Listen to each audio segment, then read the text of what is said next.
মই সৌৰভ গাৰ্গ জুবিন গাৰ্গ নোহোৱা হোৱা 28টা দিন অতিক্ৰম কৰিলে আৰু 19 ছেপ্টেম্বৰত জুবিন গাৰ্গ আমাৰ মাজত নোহোৱা হোৱা কাইঘৰে নোহোৱা হোৱা এমাহ হ'ব আৰু সেই জুবিন গাৰ্গৰ ন্যায় দাবীত সমগ্ৰ ৰাজ্যজুৰি প্ৰতিবাদ অব্যাহত আছে ডিজিটেল আন্দোলন আৰম্ভ হৈছে আৰু তাৰ মাজতে জুবিন গাৰ্গৰ পৰিয়ালৰ মাজত এটা হাহাকাৰ লাগিছে তেওঁলোকৰ ন্যায় বিচাৰি হাহাকাৰ কৰিব লগা হৈছে গৰিমা শইকীয়া গাৰ্গ আৰু ভগ্নী পামী বৰঠাকুৰৰ ইটোৰ পাছত হিটু আবেগিক পোষ্ট কালি মাজনিশা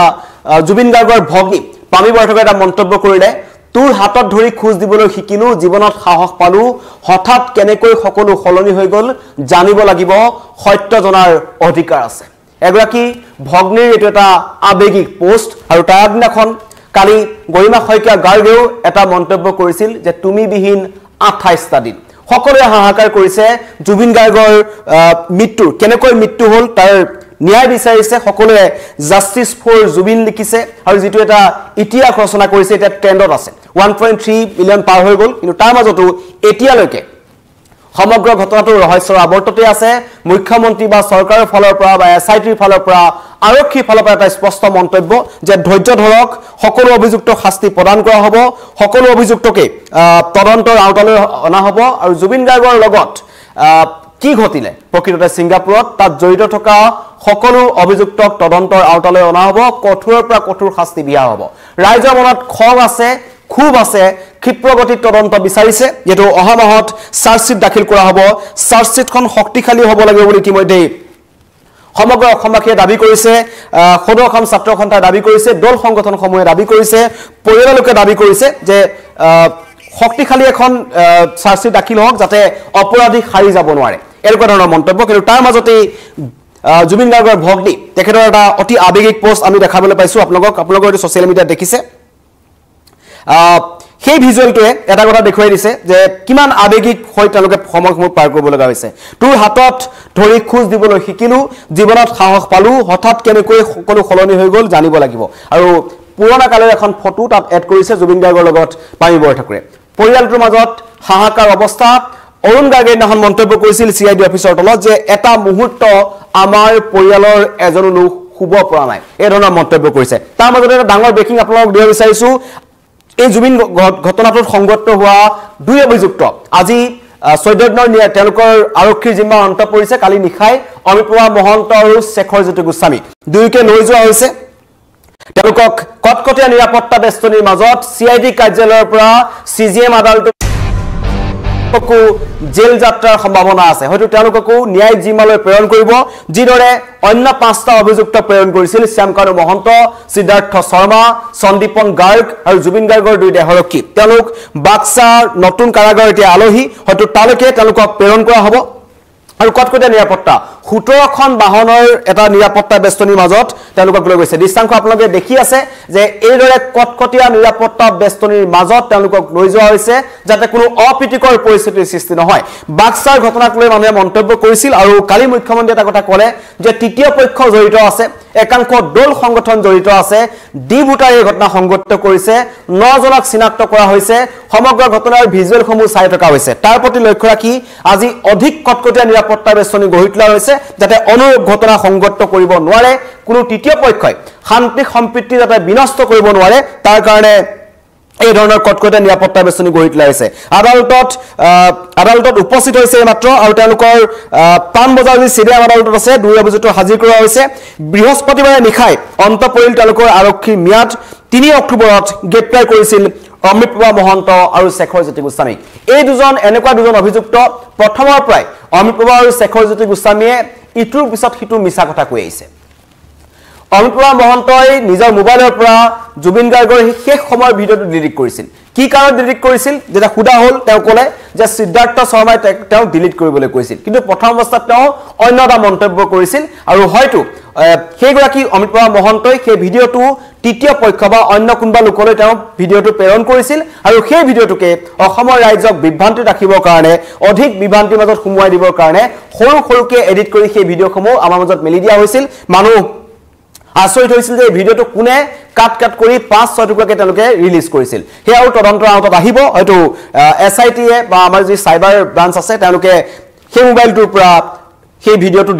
উদ্ধাৰ কৰিছিল আৰু পৰৱৰ্তী পৰ্যায়ত এইজন শেখৰজ্যোতি গোস্বামী যিজনৰ কথা ক'ব লাগিব যেতিয়া প্ৰথমবাৰ জুবিন দাৰ নচৰদে যেতিয়া প্ৰথম আহি গুৱাহাটী পালে তাৰ দুদিন পিছতে শেখৰজ্যোতি গোস্বামী আহি উপস্থিত হ'ল তাৰ পিছত তেওঁ মন্তব্য কৰিলে যে জুবিন দাৰ সাঁতুৰি থকা অৱস্থাত ভাগৰি পৰিছিল মুখেদি ফেন ওলাইছিল আৰু এটা সময়ত তেওঁ অৱশ হৈ পৰিছিল কিন্তু CID জেৰাত সেইজনে পুনৰ মন্তব্য কৰিলে যে নহয় জুবিন গাৰ্গক বিষ পান কৰোৱাই হত্যা কৰা হ'ল কিয় ভাষ্য তেওঁলোকে সলনি কৰিলে সেয়া ৰহস্যৰ আৱৰ্তত আছে ইটোৰ পিছত সিটো ঘটনা তেওঁলোকে কিন্তু সলনি কৰি আহিছে এয়া দৃশ্যাংশ আপোনালোকক দেখুৱাই আছো আৰু সকলোৱে জাষ্টিস ফৰ জুবিন লিখি আছে আমাৰ স্ক্ৰীনত আপোনালোকে দেখি আছে যে অমৃতপ্ৰভা মহন্ত আৰু শেখৰজ্যোতি গোস্বামীক কটকটীয়া নিৰাপত্তা বেষ্টনীৰ মাজেৰে পাণবজাৰ CJM আদালতত হাজিৰ কৰা হৈছে আৰু তাৰ পৰাই তেওঁলোকক হয়তো ন্যায়িক জিম্মালৈ প্ৰেৰণ কৰিব কিন্তু মানুহৰ মনত প্ৰশ্ন যে কলৈ যাব কাৰণ সেইদিনাখন তেওঁলোকক বাক্সা জেললৈ প্ৰেৰণ কৰা হৈছিল বাক্সা জেললৈ প্ৰেৰণ কৰাৰ অন্যতম কাৰণটো হৈছে যে সেই অভিযুক্তসকলে আদালতত কাঠগড়াত উঠিয়ে প্ৰথম মন্তব্য কৰিছিল যে আমাৰ জীৱনৰ প্ৰতি নিৰাপত্তাৰ প্ৰতি ভাবুকি আছে আমাক জেলৰ ভিতৰত আক্ৰমণ কৰা হ'ব পাৰে বা এনেকুৱা ধৰণৰ আশংকা আছে সেই কাৰণে তেওঁলোকক এখন নতুন জেললৈ প্ৰেৰণ কৰা হ'ল জেলখন হৈছে বাক্সা জেল আৰু বাক্সা জেলৰ সন্মুখত কেনেকুৱা এটা পৰিস্থিতিৰ সৃষ্টি হ'ল এটো মই নতুনকৈ কোৱাৰ প্ৰয়োজন নাই আপোনালোকে কালিৰ পৰা দেখি আছে কিন্তু এই দুজনৰ এতিয়া জেল যাত্ৰা কোনখন জেলৰ আলহী হ'ব অমৃতপ্ৰভা মহন্ত আৰু শেখৰজ্যোতি গোস্বামী হেতু কিন্তু এতিয়ালৈকে জানিব পৰা হোৱা নাই খুব সম্ভৱ তেওঁলোককো বাক্সা জেললৈকে প্ৰেৰণ কৰা হ'ব পাৰে নতুবা গুৱাহাটীৰ আশে-পাশে 6-7খন জেলত কথা পাতি থোৱা হৈছে হয়তো তাৰে তেওঁলোকক প্ৰেৰণ কৰা হ'ব পাৰে কিন্তু সমগ্ৰ অসমবাসী ৰাইজৰ এটা খুব আছে খং আছে সকলো এটা মন্তব্য কৰিছে যে কি কাৰণত আৰু ৰাজ আতিথ্য দিয়াৰ এটা প্ৰশ্ন উত্থাপন হৈছে যে এনেকুৱা ৰাজ আতিথ্য দিয়া হৈছে নেকি কালি মুখ্যমন্ত্ৰী এটা কথা স্পষ্ট কৰি দিলে যে সেই বাক্সা জিলা কাৰাগাৰত ভালকৈ বিদ্যুৎ সংযোগ কৰা হোৱা নাই সেইটো মুখ্যমন্ত্ৰীৰ মন্তব্য আৰু লগতে সেই কাৰাগাৰখনৰ কোনো এটা কোঠাত এয়াৰ কণ্ডিশ্যন এচিৰ ব্যৱস্থা কৰা হোৱা নাই তাত নতুনকৈ জেলখন নিৰ্মাণ কৰা হৈছে হয় কিন্তু তেওঁলোকক কোনো ধৰণৰ ৰাজ আতিথ্য দিয়া হোৱা নাই সেই কথা মুখ্যমন্ত্ৰীয়ে স্পষ্ট কৰি দিছে আৰু এটা কথা স্পষ্ট যে মুখ্যমন্ত্ৰীয়ে যেটো কথা ক'লে যে তদন্ত হ'ব তদন্তৰ কাৰণে অকমান ধৈৰ্য ধৰিব লাগিব কিন্তু জুবিন গাৰ্গৰ পৰিয়ালটোৱে এটা মন্তব্য কৰি আছে তেওঁলোকৰ পৰিয়ালটোৱে বিচাৰি আছে আসলে ক্ষিপ্ৰগতিৰ তদন্তটো অসমবাসী ৰাইজেটো বিচাৰিছে কিন্তু একুৰা জিয়া জুই বুকুত লৈ প্ৰতিটো মুহূৰ্তত গৰিমা শইকীয়া গাৰ্গ পিতৃ কপিল বৰঠাকুৰ ভগ্নী পামী বৰঠাকুৰ তেওঁলোকে এই 28টা দিন কেনেকৈ অতিক্ৰম কৰিছে হেতু সহজেই অনুমান কৰিব পাৰি আৰু জুবিন ক্ষেত্ৰৰ পৰিবেশ যদি মই কবলৈ যাওঁ সোণাপুৰত তাত এতিয়াও সেই ভগৱানৰ মন্দিৰত হাজাৰ হাজাৰ জনতা আহিছে তেওঁৰ হাজাৰ হাজাৰ অনুৰাগী আহিছে সকলোৱে জুবিন গাৰ্গক জুনে যেনেকৈ পাৰে সামৰ্থ্য অনুযায়ী তেওঁলোকক তাত জুবিন গাৰ্গৰ প্ৰিয় বস্তুবোৰ তাত দিবলৈ চেষ্টা কৰিছে এয়া হৈছে এটা পৃথিৱীত কোনো কালে কোনোদিনে নেদেখা এটা ঘটনা স্বতঃস্ফূৰ্তভাৱে মানুহ ওলাই আহিছে আৰু সোণাপুৰৰ যেটো জুবিন ক্ষেত্ৰ সেইটো এটা মন্দিৰলৈ পৰিণত হৈছে তাত সকলোৱে ভগৱানৰ মন্দিৰ হিচাপে গৈছে এয়া এজন শিল্পীৰ বাবে তেওঁৰ ৰাইজৰ বা তেওঁৰ অনুৰাগীসকলৰ মৰম সমগ্ৰ বিশ্বই দেখিছে কিন্তু দুখৰ কথা যে সেইজন মানুহৰ কাৰণে তেওঁৰ পৰিয়ালে বা আমি প্ৰত্যেকটো মুহূৰ্তত হাহাকাৰ কৰিব লগা হৈছে ন্যায় বিচাৰি থাকিব লগা হৈছে আৰু কালি এটা কথা জনাইছে SDGPয়ে যে অতি শীঘ্ৰেই অসম আৰক্ষীৰ এটা দল সিংগাপুৰলৈ যাব আৰু সিংগাপুৰত SDGP মুন্না প্ৰসাদ গুপ্তাৰ নেতৃত্বত এটা দল যাব তেওঁলোকে সিংগাপুৰ আৰক্ষীৰ সৈতে কথা পাতিব কিন্তু কথা হৈছে মানুহে ফেচবুকত লিখিছে সোশ্যাল মিডিয়াত লিখিছে যে 30টা দিনৰ পাছত বা এমাহৰ পিছত অসম আৰক্ষীয়ে গৈ সিংগাপুৰত কি ক্লু বিচাৰি পাব কেনেকুৱা ধৰণৰ তদন্ত কৰিব কাৰণ জুবিন গাৰ্গৰ যেটো দুৰ্ঘটনা সংঘটিত হ'ল হেতু হৈছিল লাজাৰুছ দ্বীপটোত হেতু হৈছে সমুদ্ৰৰ মাজত যেটো এটা খুব অভিশপ্ত দ্বীপ বুলি সিংগাপুৰৰ ৰাইজে মানে তেওঁলোকৰ মানুহ তালৈ নাযায় কাৰণ হেতু 18 আৰু 19 শতিকাত যেটা কলেৰা মহামাৰী হৈছিল হেতু কোৱাৰেণ্টাইন দ্বীপ হিচাপে ব্যৱহাৰ কৰা হৈছিল ৰোগীসকলক তাত ৰখা হৈছিল আৰু তাতেই হাজাৰ হাজাৰ ৰোগীৰ মৃত্যু হৈছিল তেওঁলোকৰ সমাধি ক্ষেত্ৰ আছে একৰাত কবলৈ গলে সেইখন এখন স্মশান আৰু তাত গৈ এটা ইয়ট পাৰ্টিত যেটো হৈছিল কাৰণ কালি আমি দেখিছিলো যে সিংগাপুৰৰ যিসকল প্ৰবাসী অসমীয়ালৈ আহিছে তেওঁলোকৰ কাৰোবাৰ মুখত হাঁহি কাৰোবাৰ মুখত সালে বেৰাই কোৱা কথা কিছুমান তেওঁলোকে কৈছে যে আমাৰ সিংগাপুৰ তদন্ত চলি আছে সেইকাৰণে আমি ইয়ালৈ আহিব পৰা নাই কিন্তু